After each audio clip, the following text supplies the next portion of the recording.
When I was younger, travel felt out of reach, unattainable. Quite honestly, it wasn't something I was really interested in, just because of how out of reach it felt. I had always ridden bikes. I had cycled to school with my dad and my siblings to primary school, then often rode alone to secondary school. Cycling was always there, but I never thought about it as a way of travelling, even though that's exactly what I was using it for. It wasn't until I was nearing the end of my school years that one ride would unknowingly shape the future of my riding. A simple trip from Bicester to Oxford, just 20 miles or thereabouts, to meet an old friend. I rode my sister's bike, a cheap Apollo, a fake mountain bike as I'd call it now. And to this day, I don't think I've ever faced a headwind like I did on that ride. The Merton Road, a long, straight, exposed stretch, felt endless. It was the absolute worst. But that day I made it to Oxford. And at the time, I didn't really think much of it. Until I got my first proper job in Oxford. With no money for the train, that memory came right back to me. That ride, that struggle, that realisation that I could do it. So I did. In the weeks, months and years that followed, I cycled to and from work every day.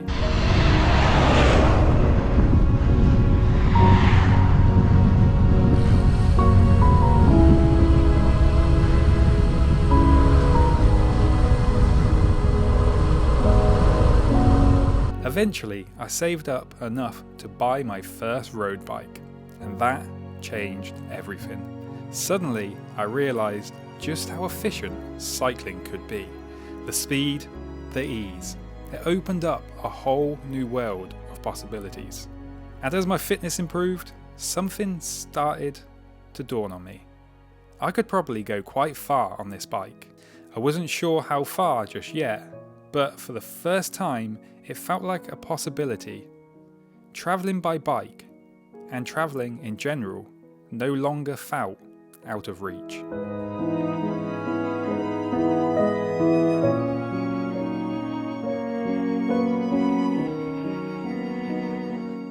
The first time I decided to go really far, it came from this sudden desire to ride to Scotland. That ride would end up being my first 100-mile day, though it actually turned out to be 160 miles. The plan was really simple, to ride to Scotland, to Glasgow, and then ride home again. But once I got to Glasgow, I was having so much fun that I decided I might as well visit Edinburgh too. Back then, I didn't have a GPS or fancy navigation. I just wrote down the names of the places I need to go through on a bit of paper and followed the road signs. That was it. Up to this point, I'd been living the life of luxury, staying in the premier inns along the way, even though I was carrying a sleeping bag. Mostly, it was just along for the ride. But when I got to Edinburgh and started looking for my premier inn for the night, I realised the Edinburgh Festival was on. And hotel prices were, well, very expensive. So that was it. I'd been carrying this sleeping bag the whole way.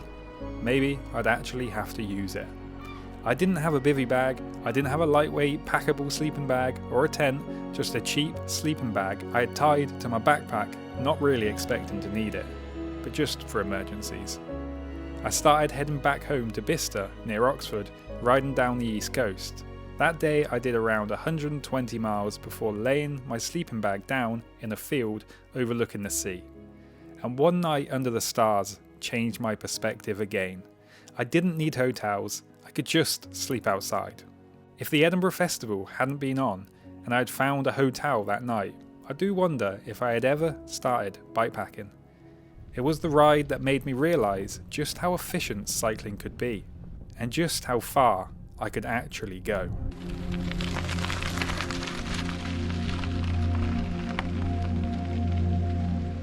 After that Scotland trip, I started pushing the limits of how far I could go.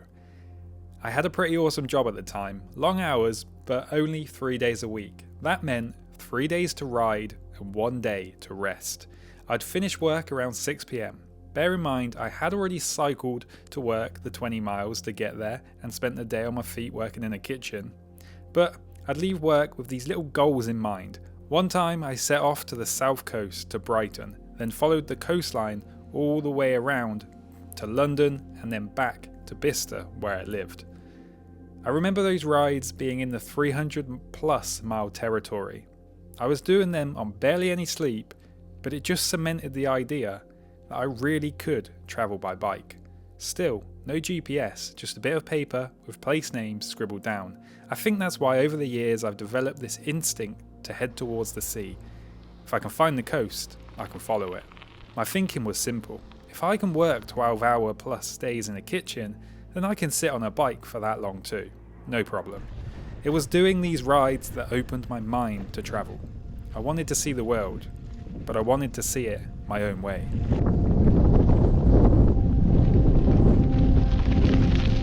My first real bikepacking trip was a ride along the coast of Europe, from Calais to Seville. Still, no GPS. I just wanted to follow the sea. That was my navigation plan. The plan was actually to ride all the way around the coast of Europe, starting in Calais. I was going to cut across Italy and then head to Hungary, where my partner at the time lived. But things don't always go to plan. By this time, I had ridden so much and so fast that I started to realise something. The road bike was maybe a bit too efficient for me. It made me want to push the limits every time I got on it. I still feel that way today. When I'm on a road bike, I don't feel like riding just 30, 40 or 50 miles. I want to ride hundreds. I want to see what I'm capable of. But for this trip, I didn't want to push myself to the edge. I wanted to slow down. Around that time, I'd been doing more mountain bike just for fun, heading out into the fields, building little jumps, hitting the same lines over and over again. You know how it is. That ride-in felt like the perfect balance. Still fast, still physical, but just pure fun. So when I decided to quit my job and cycle around the coast of Europe, I knew I had to build a bike for that exact kind of riding. And I chose something a bit different. A fat bike, a On-One Fatty. That was the bike. It was the first time I'd really started putting gear on my bike as well. Before this, I'd just been carrying everything on my back. The fat tyres meant the pannier rack had to be modified just to fit, but I made it work. The gear was cheap, and I definitely wasn't riding in cycling kit. Most of the time, I was in jean shorts or cargo shorts. That's always been important to me, and still is. I ride my way, and that's what bikepacking has taught me. It's my adventure, I get to do it my way.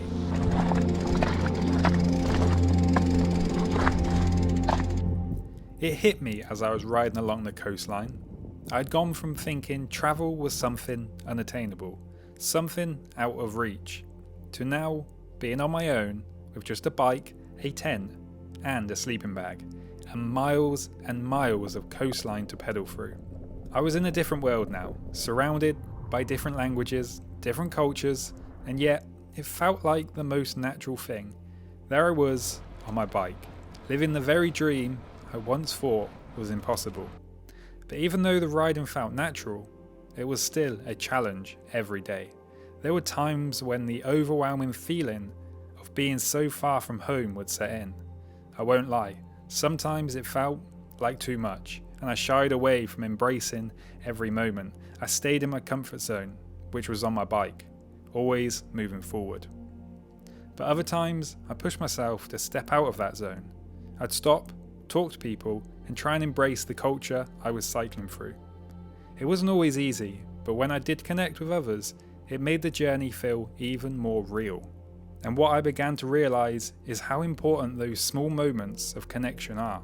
The brief conversations, the smiles from strangers, the kindness you encounter completely unexpectedly.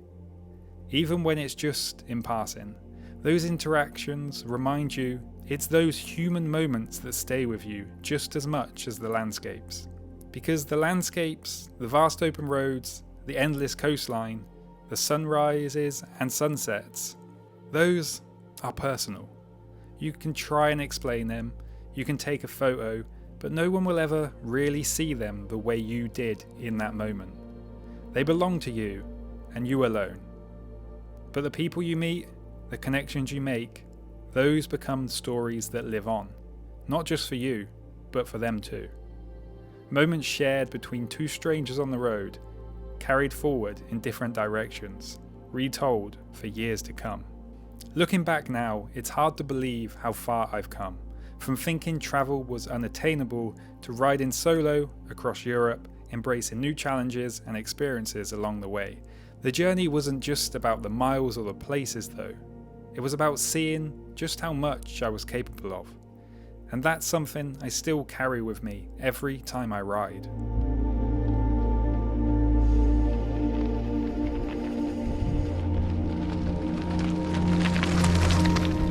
On that coast trip, there were so many things that went wrong. Punctures, a broken bottom bracket, constant repairs, and every time something went wrong, it was a reminder that this wasn't going to be easy. But those setbacks, they teach you something valuable. You learn how to make things work, even if it's just a bodge to get you going. They teach you resilience. You learn that even when everything feels like it's falling apart, you can still keep going. But sometimes the reality is that you can't keep going. And that was a hard lesson to learn on that trip. After 3 long months of following the sea, my journey came to an end in a way I never expected. I woke up one morning to find everything I had, my gear, my belongings, was gone. Someone had taken it while I was sleeping. I've spoken about this in detail in another video which I'll link below, but it really hit me hard. In that moment, I had to face the fact that my ultimate goal, my big plan, was no longer possible. I think one of the hardest things I've had to learn on this journey was that it's okay to fail. It's okay for the ultimate goal to slip away. The important part is what you do next. The lesson of accepting failure, moving on, and tackling the next challenge is something that still sticks with me today. It's about knowing that life and bikepacking are full of setbacks, but the journey doesn't end because of them. If anything, it's a story to share.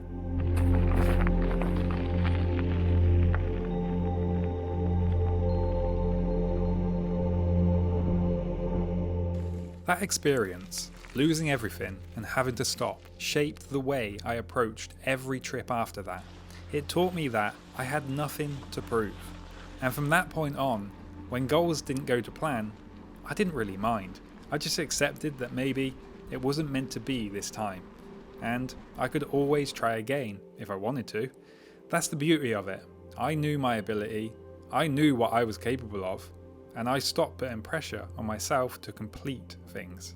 And although I sometimes say, oh, I failed that trip, or I didn't make it, I don't really see any of it as a failure as such, because I always get something out of every attempt, every ride, every challenge, every misstep. There's always a lesson, a story, and a shift in perspective that comes with it. That mindset changed everything. I started carrying it into other parts of my life too, and now I don't even think twice about whether I'll fail or not, because so what if I do? I gave it a go. That's all that really matters at the end of the day. I'd rather say I tried than wonder what would have happened if I didn't.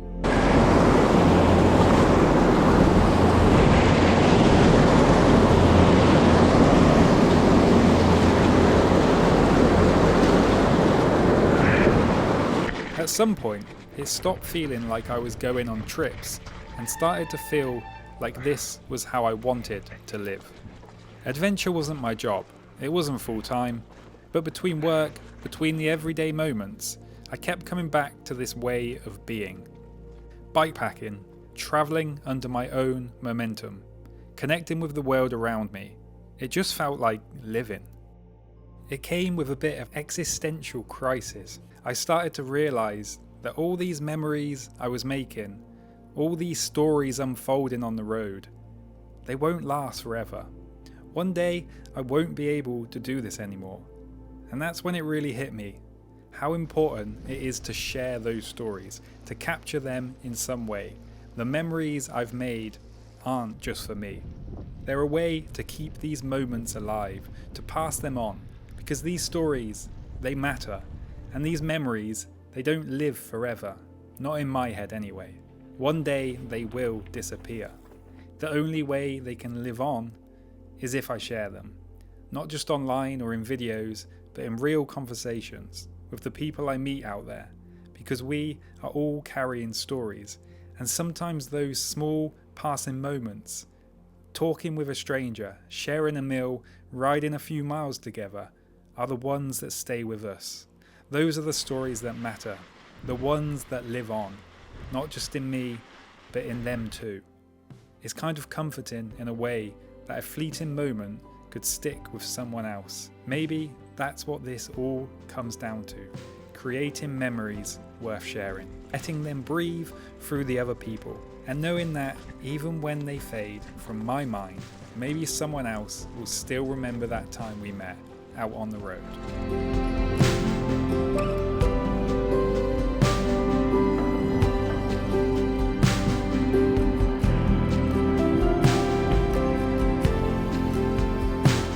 It's strange to look back now, from that first windy ride to Oxford, to sleeping under the stars on the east coast of Scotland, to riding through countries where I didn't speak the language, with just a bike, a sleeping bag, and a rough idea of where I was heading. I never planned for bikepacking to become such a big part of who I am, but somewhere along the way, it did. And over time, without even noticing it, the bike stopped just being a tool to get places, it became the way I see the world, the way I experience life. And through it all, I've learned a lot. Looking back on these years of bikepacking, there are a few things I've learned. First, adventure is about more than just the destination. It's about the journey, the people you meet, and the stories you create along the way. I've learned that it's not about going fast or pushing yourself to the limit every single time. Sometimes slowing down, embracing the moment, and connecting with the world around you is just as important. I've also learned that failure isn't something to fear. It's a part of every adventure. Things break, plans don't go as expected, and obstacles pop up, sometimes unexpectedly.